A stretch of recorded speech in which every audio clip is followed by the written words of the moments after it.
Hey everyone, and welcome back to the Reload Podcast. Along with Nathan Gilsleider and Marshall Scott, I'm Justin Southwell, and we're coming to you live during a OSU basketball game. We're not at the game, but it's going on right now, and Marshall may or may not be paying attention to what's going on in this podcast right now. Understandably so, because that is the life of a pistols firing blogger.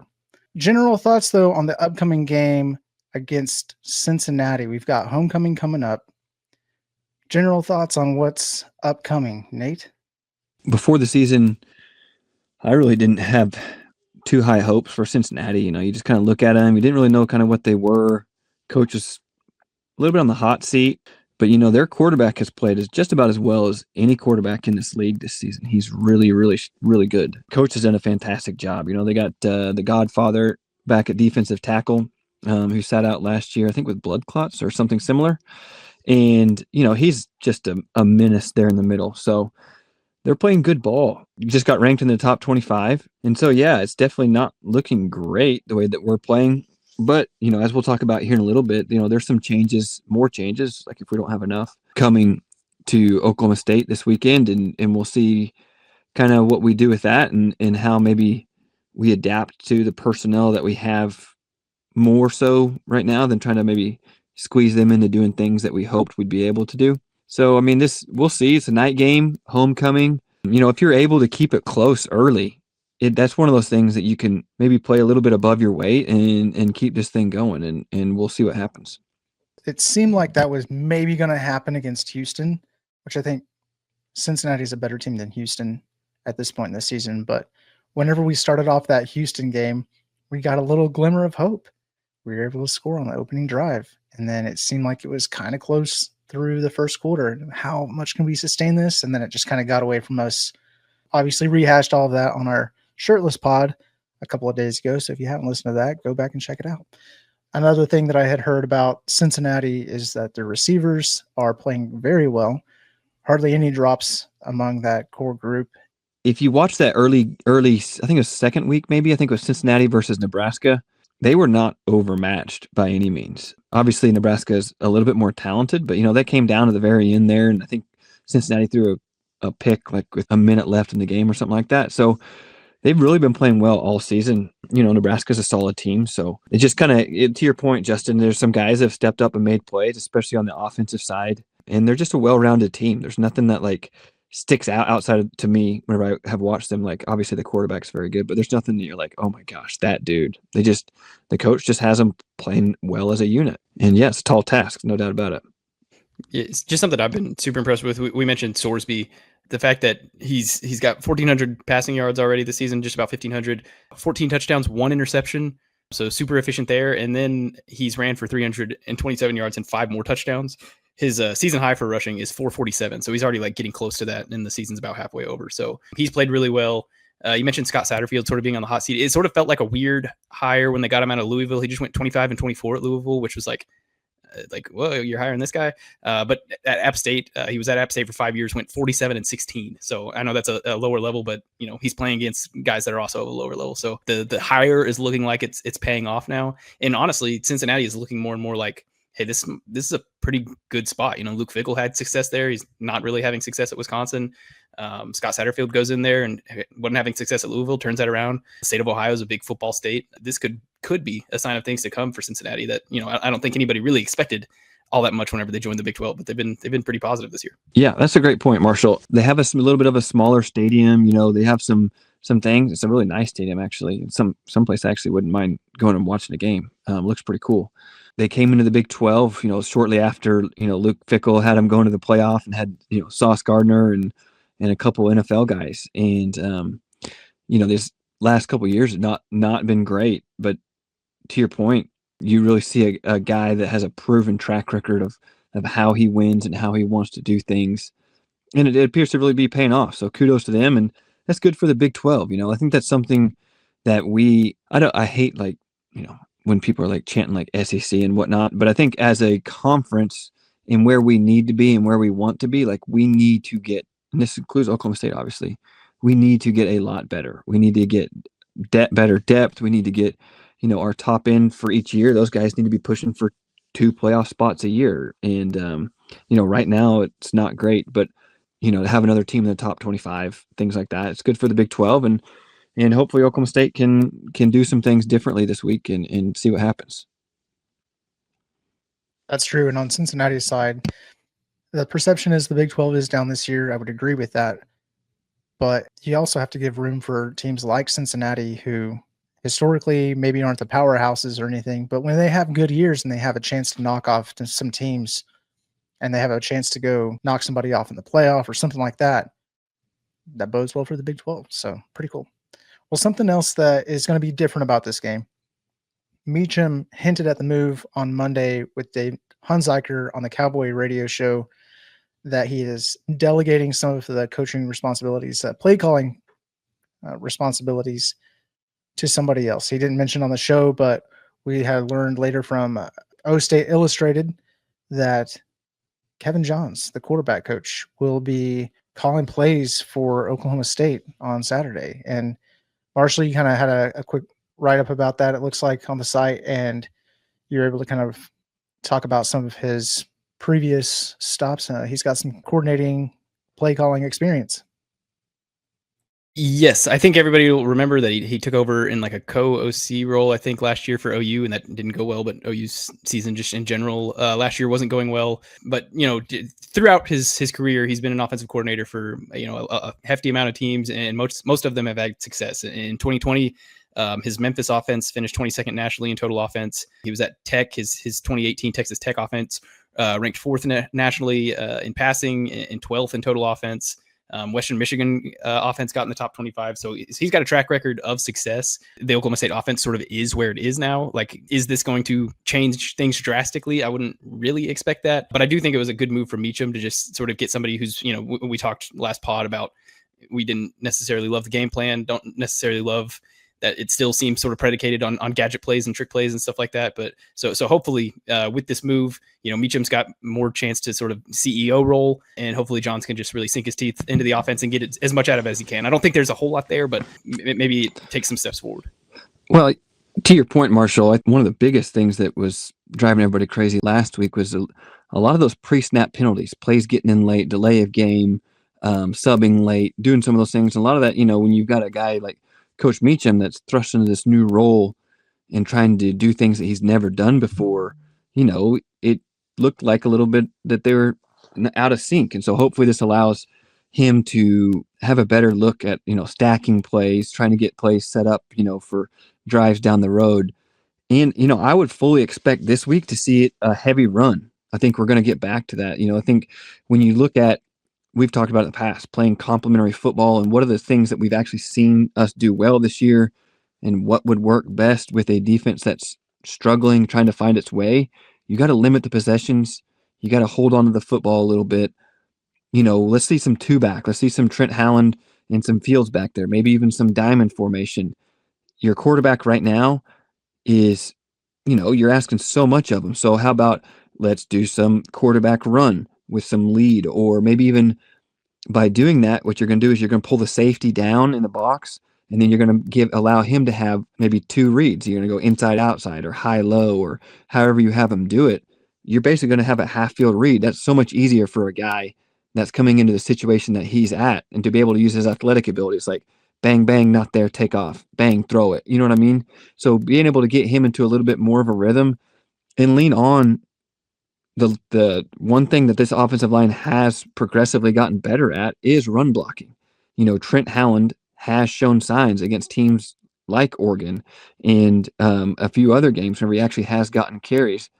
Those are the guys that we're going to need. So I fully expect some changes from that standpoint. I do think we're going to be a whole lot more run heavy, and I think we're going to lean a little bit more into the quarterback run game in that way, and then hopefully give him some more defined reads from a pass game standpoint that allows him to utilize it, because he's a gifted thrower of the football.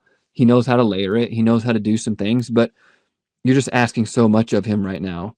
And I think that's the best thing that we can do as a football team, is try to be as complimentary as possible, right? We see some flashes from the defense of like, ooh, we're putting them in second in distance, 2nd and 7, 2nd and 6, and 3rd and 6, those type of plays. So now if we can limit that and then have a couple of these DBs step up and make some plays that they haven't been making in the last couple games. They're in position.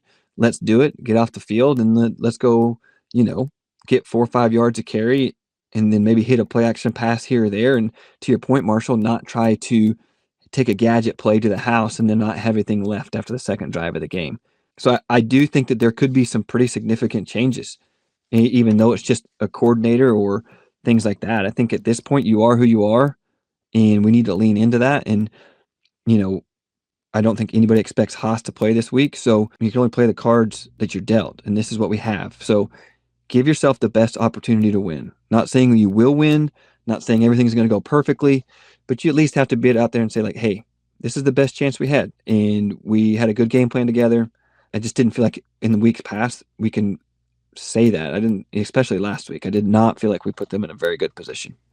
We'll get to some more basketball talk here in a little bit, but the boys can score. Holy smokes. That's what I'm talking about. Anthony Roy and Isaiah Coleman are going off. Fill it up, boys.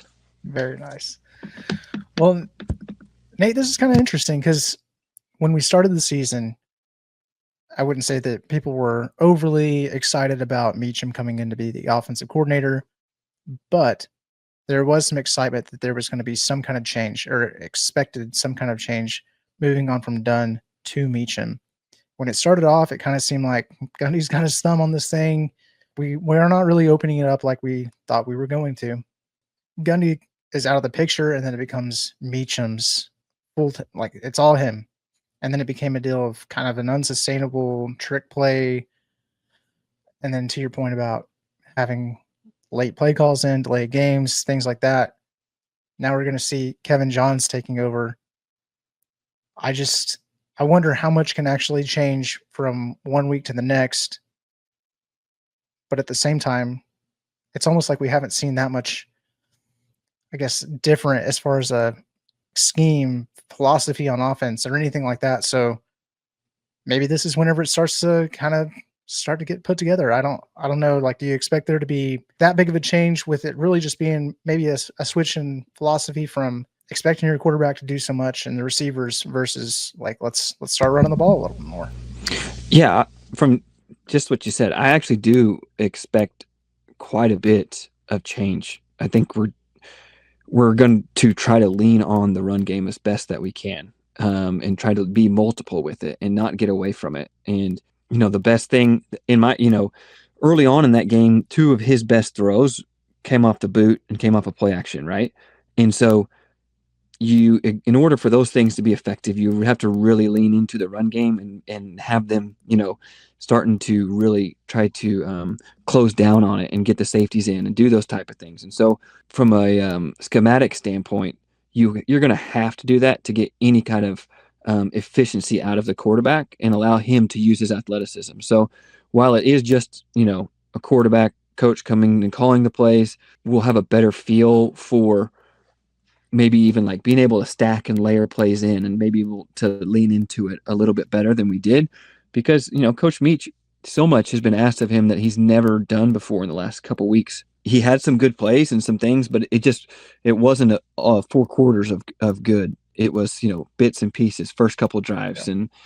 And there's so many reasons for that, so many tight ends out, we're on our wide receiver at quarterback, we're, whatever you want to say. But I do think it's a fair thing to say, like, hey, we could actually get quite a bit of change, because we haven't, the last couple weeks, there really has been no set offense. It's just been a bunch of misdirection. It's been a bunch of halfback pass or wide receiver pass or whatever it may be. That's the only times we scored touchdowns. So I think we don't really have a choice but to get back to try to establish something to allow the quarterback to utilize his athleticism. So how do you feel about the tight ends in that situation? Because if you want to run the ball more, I would imagine tight ends are probably going to be more a part of that equation. Mm-hmm. But as you just mentioned, got some injuries going on, and it kind of seemed like Meacham didn't truly love tight ends. It's just kind of like, hey, let's go out and 4 wide or whatever the case is. And yeah, I think maybe with the option to be able to run the ball a little bit more, you have the tight end in there, and then the safeties are coming down, pop pass opportunities, things like that. Do you maybe see some of that coming into play a little bit here? Yeah, because we can all agree that Josh Ford was really underutilized, especially when you look at what we had coming back at wide receiver. And if you're wanting to run the ball, the tight end needs to be utilized quite a bit in the pass game to do certain things. And I don't know how much 2 tight end set we'll have, because obviously we only have 2, but I think that's where you're going to see the 2 back set, maybe even in the pistol or offset, or even the diamond, being able to do things like that with your 3 backs, because we've got 4 healthy backs. So you're going to have to be a little bit more creative on who you use, but I definitely think if you use the backs correctly, you can do that, right? Running back, if you do a play action coming across, he can seal that backside edge or whatever it may be for that half a second that you need, and keep the tight end on the front side or whatever it may be. There's a lot you can do there. So I do think there's ways to get around it, even though we're in a hard place, but I guess we'll just have to wait and see. OSU did use Gage Staniland. He's a redshirt sophomore offensive lineman as a tight end, basically as a 6th offensive lineman on the Trent Howland play that got down to the 1 yard line. He was in for that. That got pulled back, but it seems like they're maybe getting a little creative as to what they can do. I asked Meacham about it on Monday, and he was like, yeah, if one of our tight ends rolls an ankle, we can't use like half of the formations that we've got. So I'd expect to see maybe a little bit more of that. It seemed to obviously work on that play down to the 1 that got called back for a hold. But it seems like they're getting creative with putting a wide receiver at quarterback. They're also getting creative with putting a redshirt sophomore offensive lineman at tight end, essentially. So one more question kind of related to this topic. Nate, you mentioned if Zach Robinson comes in to be the head coach, you would still want him to be the offensive coordinator, because you'd want that knowledge to be able to call the plays and install that offense before he steps more into that CEO role, which makes sense. But seeing this, how it's unfolded with Meacham, does that give you any reservation that maybe the head coach role being a little bit more high level and not being able to do as much on the offensive coordinator side, does that give you any pause for concern? I mean, a little, right? Like that's always your biggest concern. You see it with guys, but you also see it with like Lane Kiffin, who does it very well. You see it with Kirby Smart, calling defenses, who does it very well. I definitely wouldn't use Lanning with defense, I think. Dan, too. Yep, that's right. So, if you have a guy that you really trust, maybe as like the quarterback coach that's in there kind of helping you out and like setting things up and communicating and doing those things, that really can help a lot of that. But I think that's key, right? Meach didn't know he was going to be doing this, so he, on the fly, in 3 days, he started doing it. I think if you have somebody hired and they're able to practice that in the off season, then when you have your scrimmages and then you have your summer ball, I think that there's enough to get ironed out there that your processes and how you want to communicate. We're still using a lot of hand signals, so I know that we're not like huddling pro style and doing a lot of that. So I think even some of that can be eliminated with doing that, right? I think if you bring in somebody like Zach, that's all he does at the NFL level. He utilizes a lot of 2 tight, a lot of different formations, and so you're getting a lot of subbing, a lot of huddling. I think that eliminates some of that as well. So yes, that is a bit of concern, but I think that you'd be doing a disservice if you brought somebody in like a Zach or an Eric Morris or even a GJ Kinney, and you're like, hey, you can be a head coach, but we need to bring a coordinator. We kind of forced that upon Coach Gundy in 2010, but it's a little bit different. And I just feel like you would not be utilizing them properly if you're going to bring them in and then kind of handcuff them, especially early on until they get things rolling. Makes sense. All right, let's head over to the uniform preview. We've got homecoming coming up, so that means we're probably going to see some form of a throwback helmet, to say the least. There's a chance we see a full-on throwback uniform, but historically what we've seen is a throwback helmet of some kind. So, Marshall, I'm sure you've had a ton of time to think about this, probably your favorite week of the year. What do you want to see on the helmet for homecoming this week? So I think it's going to be an orange jersey because it's homecoming. They didn't wear orange pants last week, so I'm going orange on bottom. I'm going to go a white helmet. Did. They went black, orange last week. Okay. I'm still going orange down low. I'm going poke. I'm taking Nathan's idea. I think this is the pokes. I think this is the pokes week. It's not a throwback. It would be whatever a new back is. But yeah, that's what I'm going to lean. It's probably just going to be something simple like Cursive Cowboys. Maybe the logo you've got on your hat there, the tiny O, big S, tiny U. But I think if they're going to do pokes, why not now? Nice. Nate, what do you I mean, think? I mean that's a fair. Why not now? I think we're gonna go. Okay, so it's probably this is probably not the right thing to say, but my favorite two homecoming uniforms are the same thing, just one with a white jersey and one with an orange jersey. You did it Chuba's year. I think they had the all white with the old school brand, and then we all know the Texas game that was white, orange, white.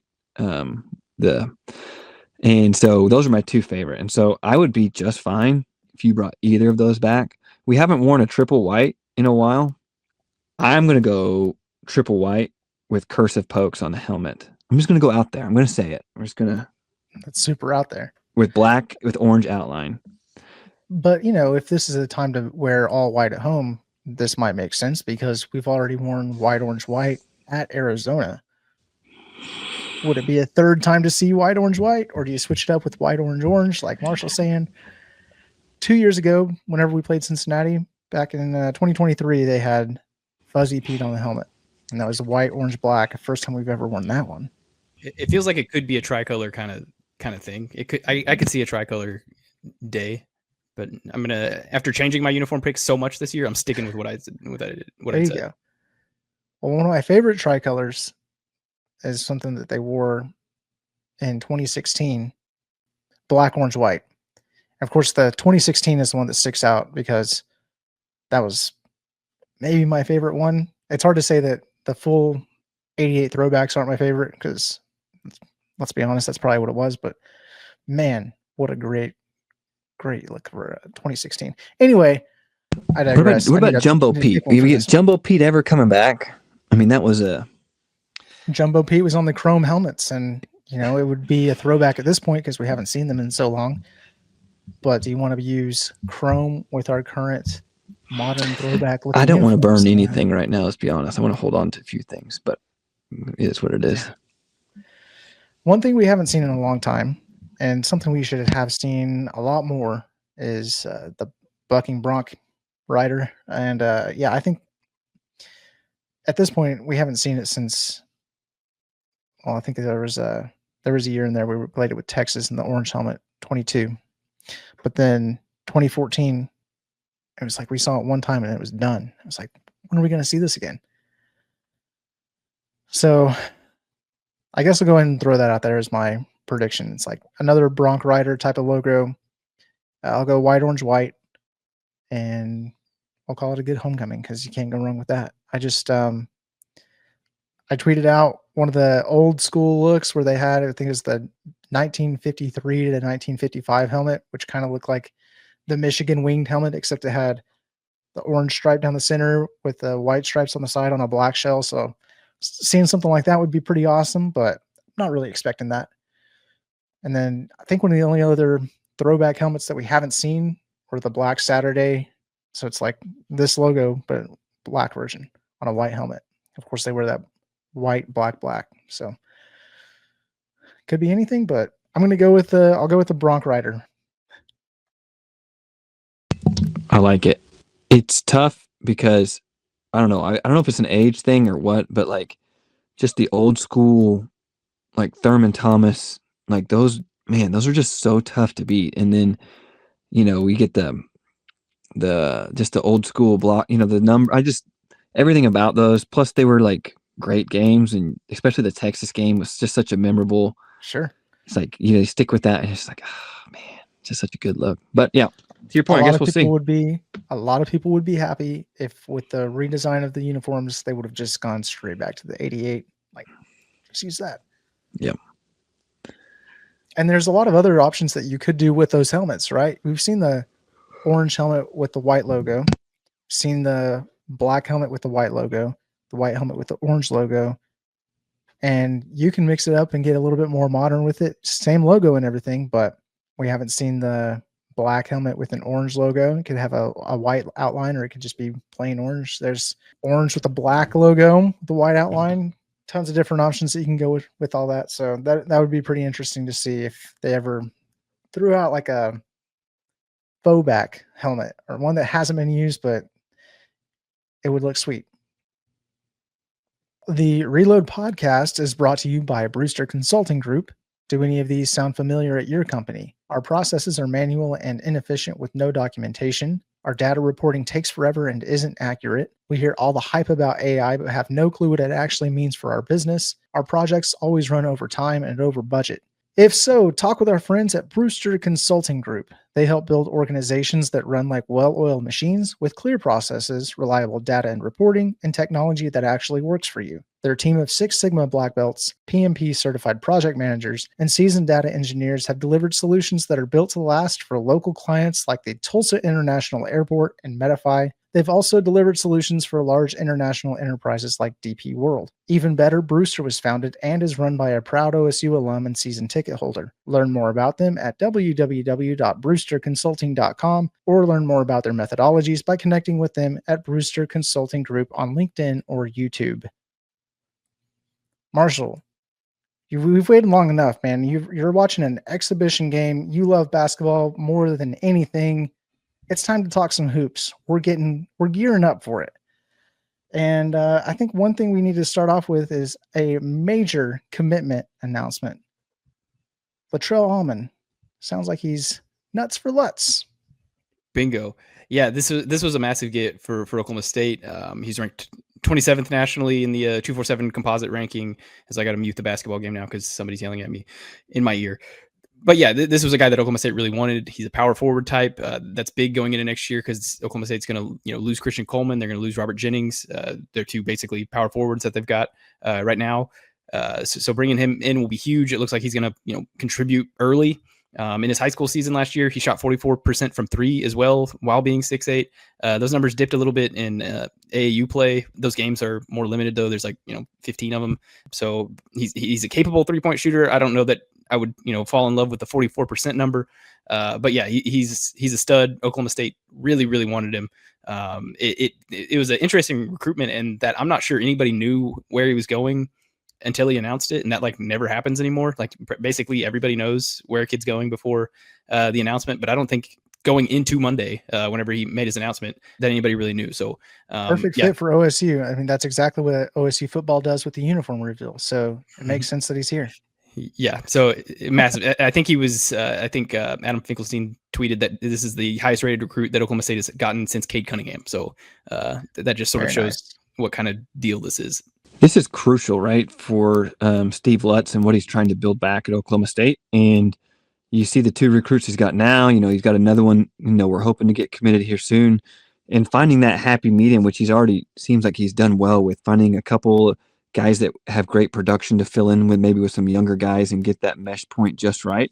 You're going to see, I think you're going to, Montanati and Almond are probably both going to contribute early on. We'll see how much that is. And then there's a couple guys that are going to be hangovers from this last roster, but you love to see it. You love to see, Coach Lutz, I think right now it's a number 10 ranked class in the nation. That'll fluctuate pretty quickly with some things, but still, that's great to see. Oklahoma State basketball back, getting bigger recruits.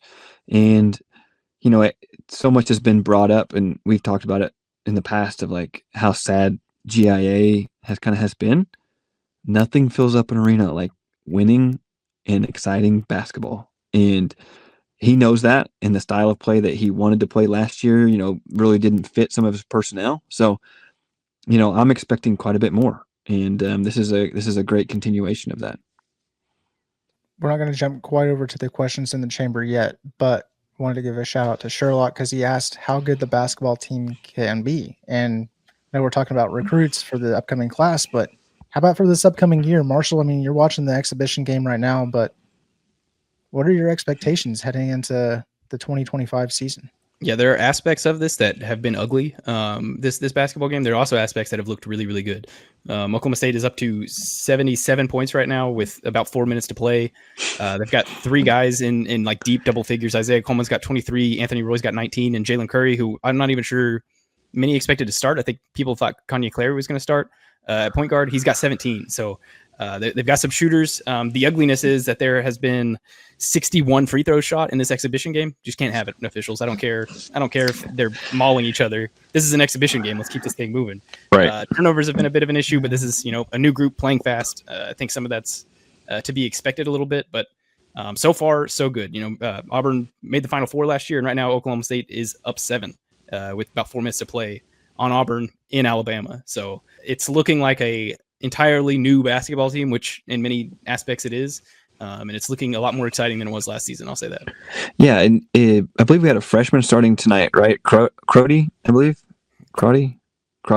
You bring in a guy like Roy who can add. It's just a walking bucket. The guy can absolutely fill it up. And when you heard Coach Lutz talk a little bit this preseason and whatnot, like he was very confident in their ability to score the ball, which is something that we have struggled with for quite some time. I mean, even when we had Cade Cunningham, if Cade wasn't doing it all, like we really got bottled up pretty easily, especially in the half court.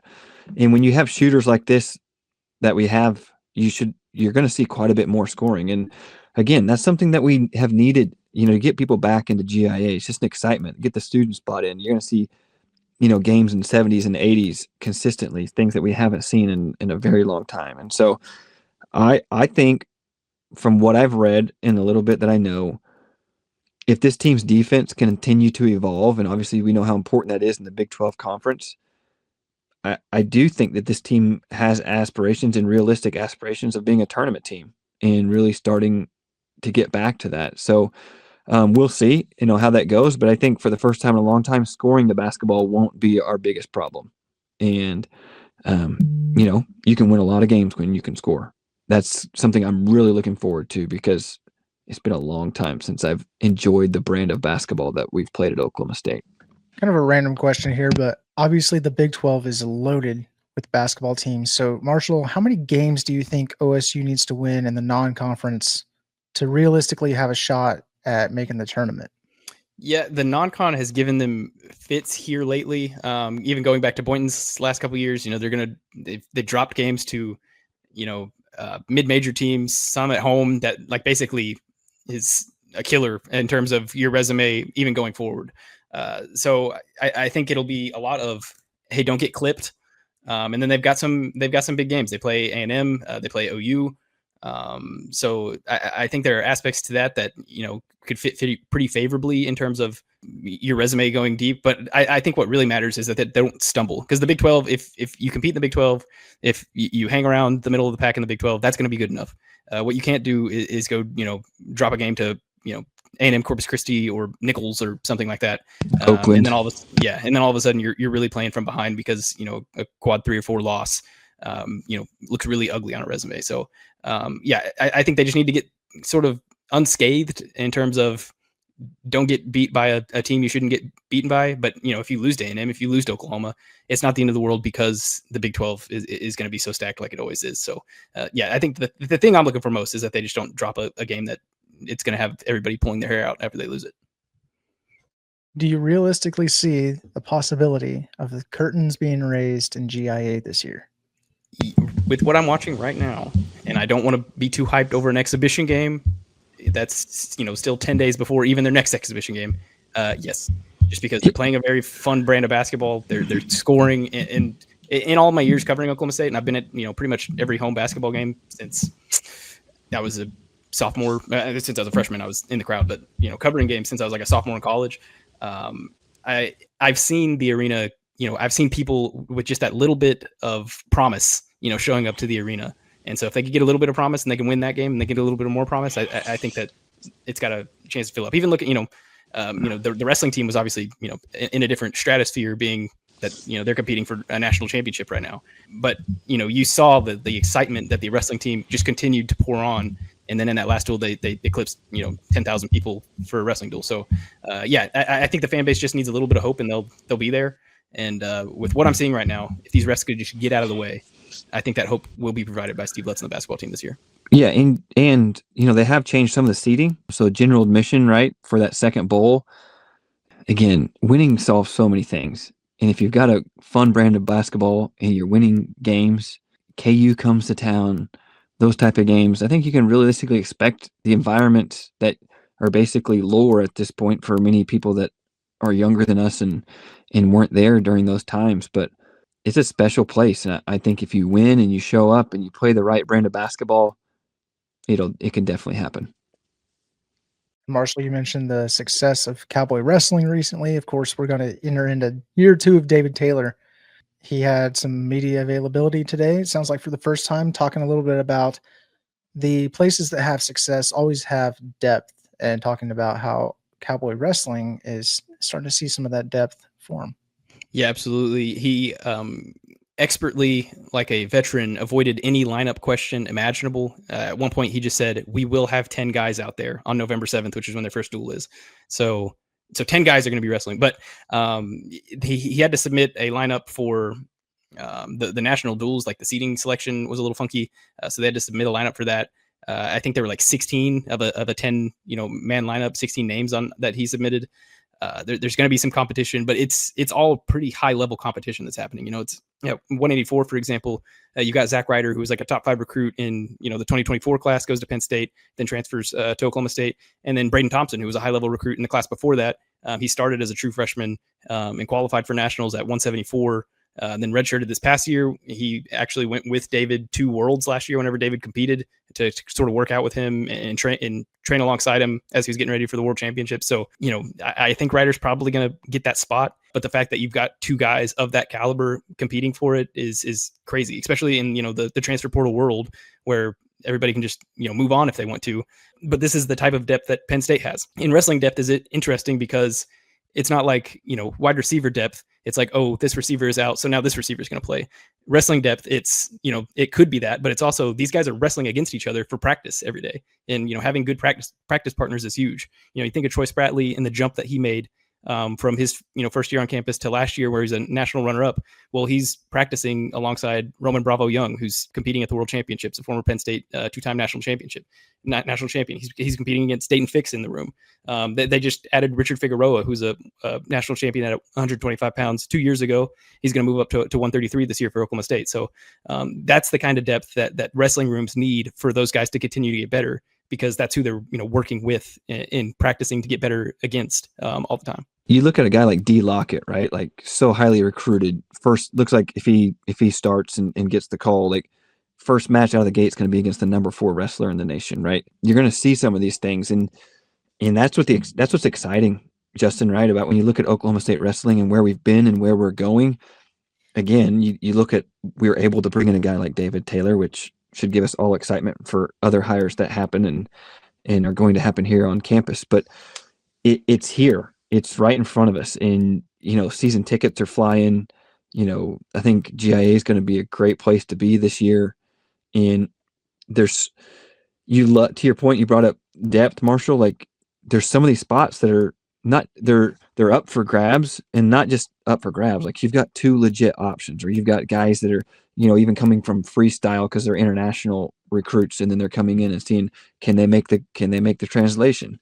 It's going to be really interesting. I think it's going to be very exciting. And I don't know if we're quite ready to knock on the door of Penn State at a national championship, but we're getting closer. Absolutely. And I think you see that. Yeah, I think they're still a couple of years out. I think whenever that Jax Forest class gets in, and then maybe a year after that, whenever they're maybe a little more accustomed to the college scene, I think that there is a world where Oklahoma State does start competing with Penn State. I don't think anybody's touching them this year for what it's worth, but I do think that the Cowboys are coming, and I think Penn State sort of realizes that in some ways too. Yeah, that's why they're not coming to the duels. Boo. All right, let's head over to some questions in the chamber to round it out tonight. Now, I already mentioned Kevin Johns taking over as play caller. I know OSU Wildman asked a question about that. We kind of touched on that already, so I'll skip that one. But Glory Cowboy here has a question. How soon do we need to announce the new head coach / offensive coordinator / defensive coordinator to kickstart the build for the 2026 season? I mean, you'd love it next week, but that's just not realistic. I don't care if you're talking NFL, college, whatever it may be. You're going to have to wait till December, and sometimes at the earliest, depending on what the schools are doing, conference championship, playoff, who knows. But I would love to have something structurally in place, whether a GM or maybe some changes from that direction, hopefully in the next few weeks.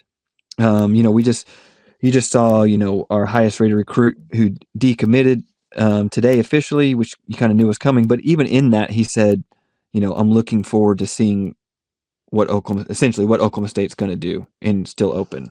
And I think from from the people I've talked to, even some of these commits that have decommitted and then committed elsewhere, they're still open. So you'd obviously love for it to happen sooner, but you also, I just don't see a world in where you can actually make that announcement in November. It's just not going to happen. Even if it is an NFL guy and you want to start like recruiting with that or telling kids, even some of the guys that are sitting out this year, I just don't see that happening. Now, if you want to go to like a fantasy land and everybody close your eyes for a second and think about Jim Knowles coming back because Penn State coach is gone. If he is the DC hire and I don't know, you bring in a guy like Zach Robinson, you never know. Like that combination that's like would be Oklahoma State fans' dreams. He would be able to leave and come in and do things before Zach would. And if you were to do something like that, but who knows, man? It's so thrown up in the air. I just don't think anything realistically before the month of December is something you could even entertain. Yeah, I'm interested to see sort of what Penn State does in the aspect of like, when is the Penn State name going to get leaked, and is that coach going to be actively coaching? Because everybody's making these moves so quickly. I wonder, because we used to not see moves get made this early, so I wonder if there's going to be a little bit of awkwardness in that. Penn State's going to hire a guy, that name's going to leak, and then that guy's going to have to deal with coaching whatever team he's coaching before. So I don't know that Oklahoma State's going to get involved in that. I would still guess mid-November at the very earliest that Oklahoma State's even around, announcing a guy.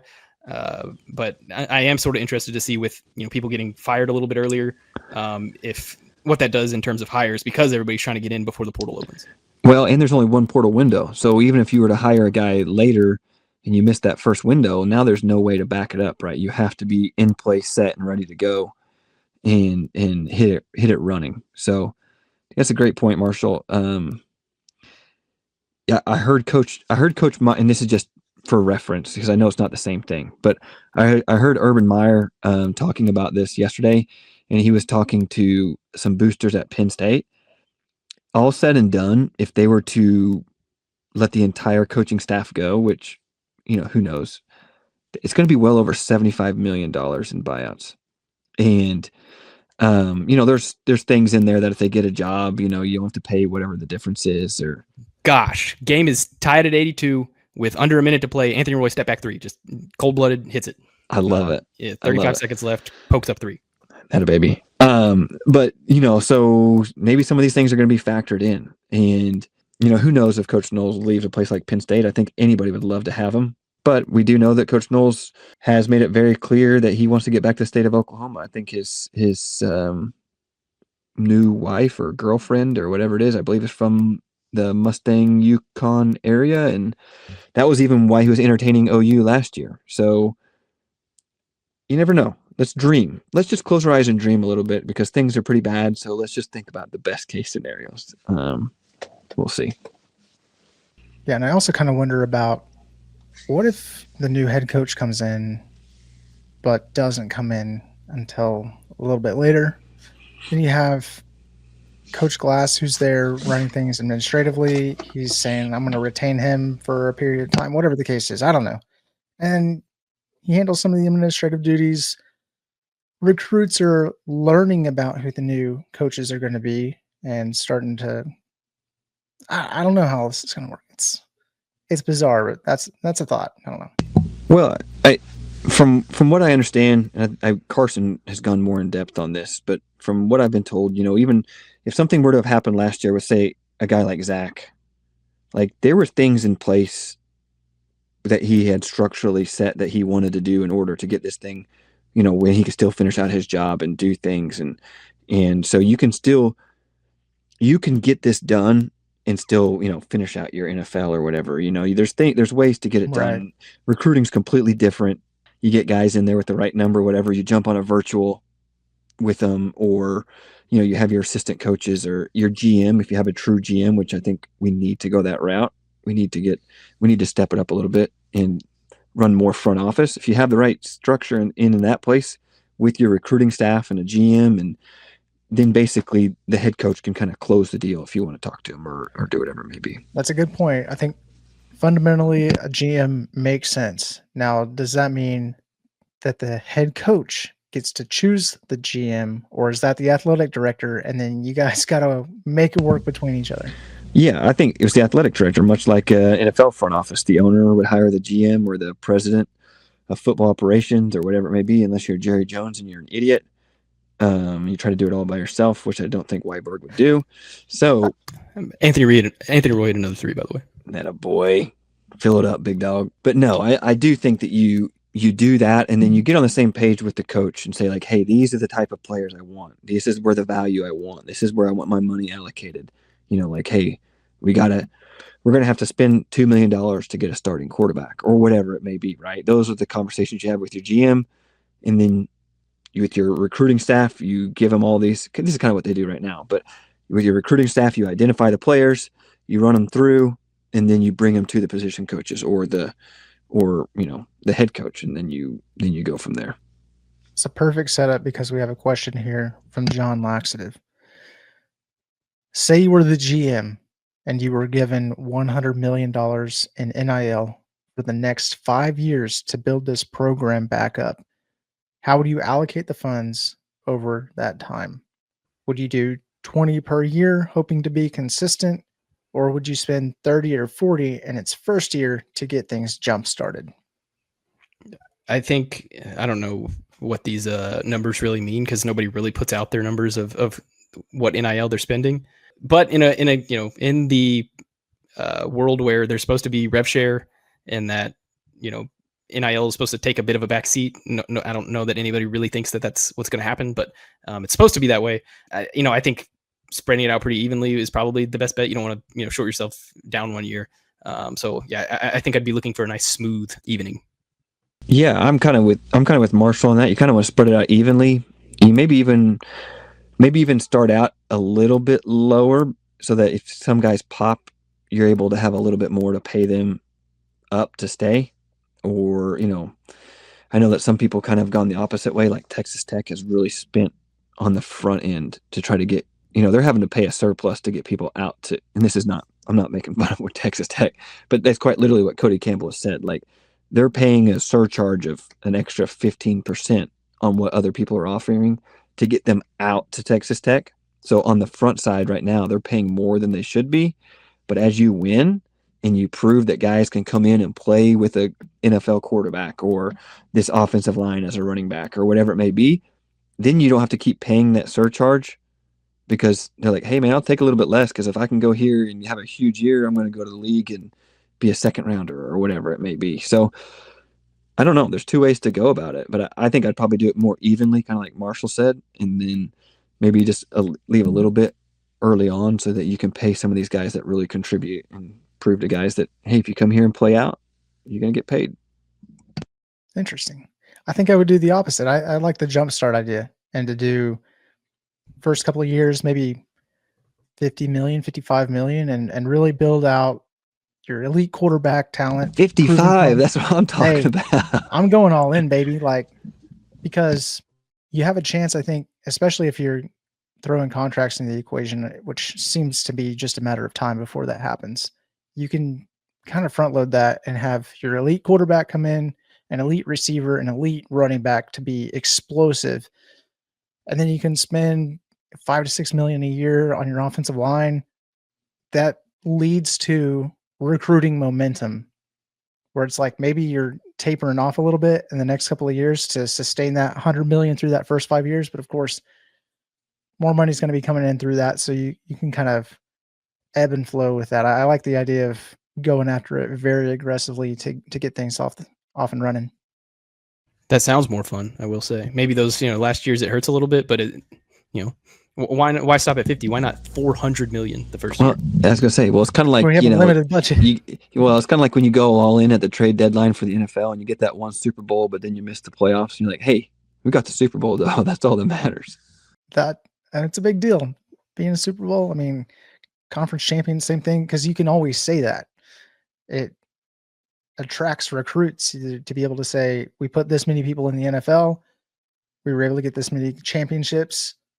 Come be a part of this program, do the same thing. So I think it could work. Next question here from Stevenson. We haven't really heard any updates on Haas. This Friday is 7 weeks since the injury and 6+ since surgery. Do they surprise us and trot him out Saturday? If not, what opinions do each of you have on playing him again this season? He was on the injury report is out today that just released 26 minutes ago. So it doesn't look like that's going to happen. And I totally get wanting to watch Haas Haney play more football this year. I want to watch Haas Haney play more football this year. I just don't know if he could get a medical red shirt. If I was Haas Haney and I could get a medical red shirt, I don't know that I would be returning to this team right now, as effed up as that sounds. It's just there's so much going on. And I get it. He's a competitor. This is why me and Haas Haney are different people. But I just have a tough time. Like, if you can get a year back, and Haas maybe he's an NFL guy, but given his size, you would think against that to a certain extent. It's got to make as much money as possible. All those things. That's sort of where I stand. If he plays, he's a dog for it. Good on him. We've discussed, getting the film that he'd want. But it's just, especially at this point in the year with how things are going and almost at a bowl contention already.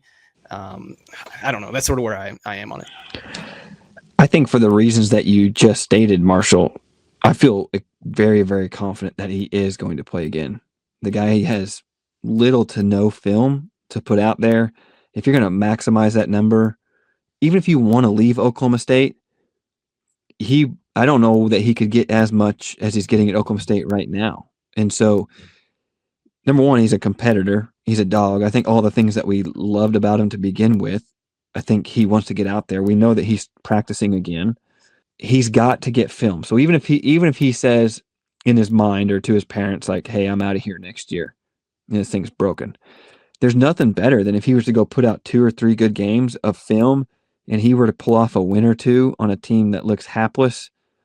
I mean, the dude just went from making $600,000 to 1.2, 1.5, and you got 3 more years left to maximize this. So while a medical sounds great, I don't think that helps his value, and I don't think that is kind of who he is. It seems to be from everything that we hear. So I think that there's a really good chance, maybe in 2 weeks, if not next week, that we see him at some point, because we know that he's out of a boot. We know that he's practicing and running and doing some certain things and cutting. I think Meach even talked about how the bone itself appears to be fully healed. They looked at it last week, so it's just about strengthening that leg back up and making sure he doesn't have an injury from soft tissue. So I like his chances of playing again, and quite honestly, like, he's getting paid a really good amount of money. You need to get out there and play. Yeah, and like I said, he's a competitor. He's a dog. If he does play, that's awesome. That's awesome for Oklahoma State. That's awesome for him. Sorry, I'm now watching basketball. Oof, left it short. Like I said, I would just have a tough time if he could get a year on the back end of that. But maybe this is at a point where he's healed. I don't know what a medical redshirt really looks like and what you have to do to get one. But maybe he's wondering if he does. But you mentioned he's already practicing. Meacham said that he was like jumping up and down the other day, and Meacham was like, "Whoa, chill out! Like, we're trying to get you healed up." So, and Meacham at every turn has said, when I talk to Haas, he tells me he wants to play. So, he is a dog for that. I will say that. B. Ramos asks, what ideas for fundraising events would y'all implement to raise additional NIL dollars, and how successful the Boys from Oklahoma Music Festival was? I feel like the money is going to be the fastest way to dig us out of this hole the football program has dug itself. Yeah, I would just keep running those concerts every year, I think. And anybody that you could get in the country music scene, I think you get that. So that would be my take, is that just continue to do those concerts in perpetuity. I think they've got one scheduled for this year. I don't know if that will expand into more like it did last year. It seems like this is something that Oklahoma State wants to keep doing. I've talked to some people, and I know Oklahoma State is already doing some things around this, but we're going to have to start as a whole. We're going to have to start changing our mindset around these one-time things and try to raise money. What we're going to have to do is go ahead, Marshall. Go ahead. All right. There is less than 30 seconds left. The game was tied in overtime. Anthony Roy just about pulled up from the logo and hit 95-93 pokes. But we're going to have to get back. We're going to have to get to Auburn a place. Okay. Well, that stinks. Where you have residual income, where you just saw KU the boost just gave a lot of money towards like an area that's going to be like restaurants and things like that, and then the funds will go towards Kansas athletics. I think that's what we're going to have to really start looking into is as investments, and whether that be energy farms or whether that be, storefronts or things of that nature, that where that goes directly towards athletic funds rather than, hey, I'll give you $2 million. Well, that $2 million is good for that year. What we need more perpetual, so we have a consistent number and that you can stack on top of those one-time gifts. And I think college athletics has been non-profit viewpoint for such a long time. We're going to have to start changing it to a for-profit model, and that's what really needs to start happening, especially at a place like Oklahoma State. You need to start stacking these residuals, and that way we can have a more consistent outlook on and not wear out our donors. Agreed. I don't really have anything to add to that. I think obviously the easiest thing would be if you have some very successful businessmen that sold their business, and then that helps out for a long time, but I don't think you can count on that, unfortunately. I think there are probably some things like the donor dinners and Cowboy Legend golf stuff that you can pay for. Or I think I had an idea a while back about having an actual true spring game and charging admission for it, and then the admission price is basically going straight to the NIL fund. There's probably some other events similar that you can do something like that, but well, I know, like when you go to the concession stand right now, you can click like an extra $1 for the posse or whatever that may, keep doing things like that. There are these one small little, because those things add up, right? You get 56,000 people in that stadium on homecoming night. Everybody gives $1, everybody gets $2, or, whatever it may be. That stuff adds up.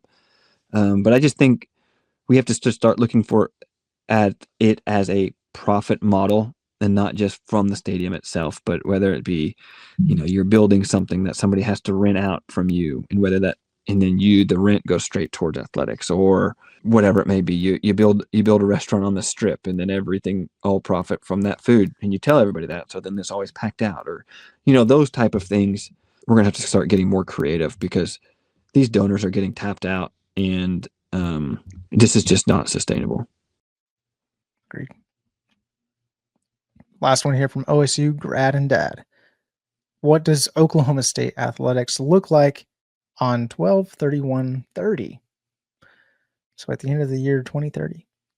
Everything considered, the department overall, strategic plans for capital improvements, actual capital improvements, state of the sports, etc. I don't know what Oklahoma State's going to look like at the end of this month, much less 2030. Or what like the sport in general looks like at the end of 2030. Sure. So I put that question into the doc that we are reading, and I don't have an answer for it. The Cowboys just won, by the way.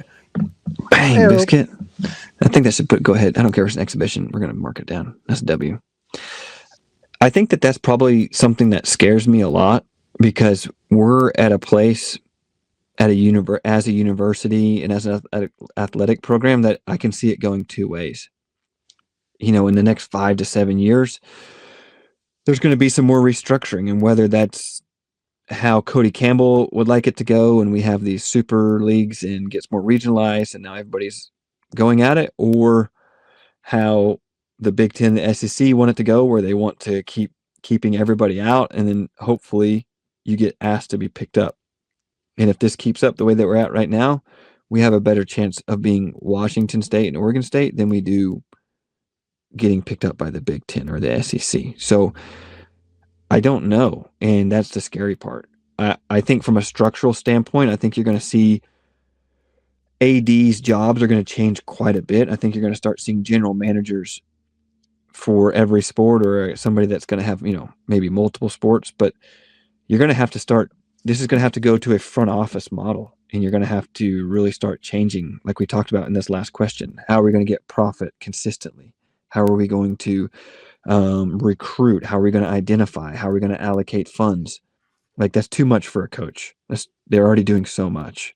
And that's too much for an AD, because an AD oversees everything. So I think there's going to be added layers underneath the athletic director, and you're going to see it completely change. But, that's why it's so important that we nail this football hire and we crush it over the next 3 to 5 years, and we get back in either in the playoffs or close to the playoffs or consistently winning, because we're just as close to being completely left out as we are being included.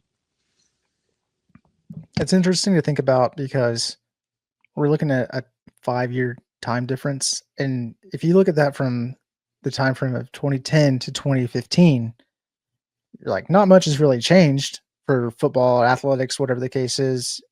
OSU was pretty consistent in that time frame where they were winning a lot of games, but in the last 3 years, it's been wildly different than it was back in 2021 or whatever. So it's hard to imagine, but I know that around that time, they're going to have TV contracts and things like that going around for probably another round of possible conference realignment.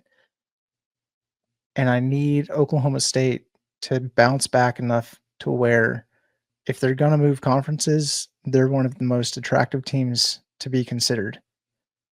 Either that or, you just fully embrace being the flagship team of the Big 12, the new Big 12, whatever that looks like. And it seems like it should never be easier, right? OU and Texas are gone. So step it up. We gotta make our plant our flag and beat that team, but we are doing the opposite of that right now. So dug ourselves in a hole, got to dig ourselves out. And then as far as kind of touched on some of the NIL collective stuff, but yeah, more media rights and streaming stuff like that. I think that can absolutely help with the funds. Some of these TV contracts are just incredible. So it's about getting eyes on your program, and that's happened a lot more right now with SEC and the Big Ten. So we've got an uphill battle for sure. You're right. Just to add on to that last point, but you see BYU and Utah, they're at big noon kickoff, and there's in Oklahoma State for a very, very long time over the last 15 to 20 years was, prominent, had night games against Texas and a lot of these other big games. So I think it's there. We can get back to it. But it's not going to be overnight, and we're going to have to really come together, and everyone's going to be rowing in the same direction. Hear way too many stories of dysfunction and people not working together in Oklahoma State athletics, and this is not the time for that. Do you see any other sports between now and then possibly winning national championships? Between now and 2030? Yeah. Wrestling. Golf's got some in there. Softball, baseball. I don't know. Baseball. Let's go nuts with Lutz. Yeah, baseball doesn't Basketball, spend. baby. I don't know if we're going to be able to, but we'll see. I think baseball's got a shot. It's just hard to. Baseball's such a funky game in that the best team doesn't always win. But with that stadium and the recruiting they can do with that stadium and the MLB players they're turning out right now, they've got a shot. It's just that's tough to predict. Yeah, I would definitely say golf because we just saw them do it. Wrestling, baseball. It's probably our top 3 chances. You never know. Baseball, Steve Lutz get something rolling. All it takes is one. But I think those are our best 3. You need me to run down this basketball game for you guys real quick? Yeah, go for it. All right, so overtime, 97-95 Pokes over Auburn, the team ranked 20th in the preseason AP poll, a team that made the Final Four last year. They've obviously lost pieces from that Final Four team, but Anthony Roy had 28 on 50% shooting. He went 5 for 10 from 3. Isaiah Coleman had 28 on 9 for 15 shooting. He was just always in the right place. He got to the line 12 times. And then Jalen Curry, who I didn't expect to start. I expected to play quite a bit, but he had 23 points, 8 for 14 from the field. That's sick. They beat this Auburn team that, again, preseason ranked team, despite Auburn shooting 49 free throws in this game. 49 free throws Auburn shot in this one basketball game. In case you guys didn't hear, Auburn shot 49 free throws in an exhibition basketball game and lost that basketball game. It wasn't always pretty for Oklahoma State. They turned the ball over 18 times. But the fact that you can turn the ball over 18 times, Auburn can shoot 49 free throws, and you can go to Alabama and beat Auburn, Steve Lutz might have himself a squad, boys. And this is without at least three key contributors, correct? Yeah, and 4 guys, because of the aforementioned free throws, 4 guys fouled out of that basketball game. And they, again, still beat Auburn in Alabama. Love to see the depth. I'm very impressed. Lucky orange uniforms. Maybe. Well, thank you guys for tuning in for this edition of the Reload podcast. We appreciate you as always. If you would, please like, share, subscribe to show your support, leave a comment, and share with a family or friend. Might as well spread the love. So in the meantime, keep those pistols firing and remember to reload. Go Pokes.